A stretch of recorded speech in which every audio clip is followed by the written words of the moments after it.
काय हे बघताय काय एवढी मोठी गाजरं? हा तरीच म्हणलं इलेक्शन आले ना कोल्हापुरात, मग काय करायचं, लगेच करून टाकू सगळ्यांना आवडणारा गाजराचा हलवा.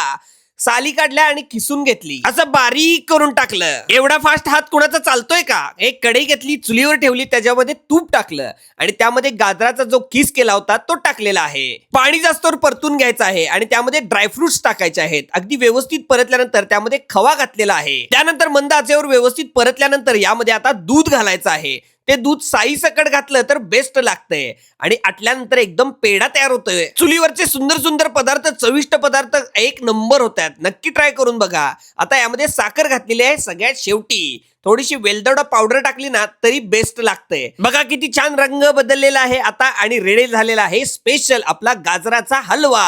रेसिपी आवडली असेल तर शेअर करा आणि अशाच प्रकारच्या रेसिपी बघण्यासाठी टी मी फूडला फॉलो करा आणि वरनं थोडंसं गार्निशिंग साठी पुन्हा एकदा ड्रायफ्रुट्स टाकलेले आहेत आणि एक नंबर लागतंय. युट्यूब वर बघत असला तर सबस्क्राईब करा, नाहीतर फेसबुक वर, इंस्टाग्राम वर फॉलो करा.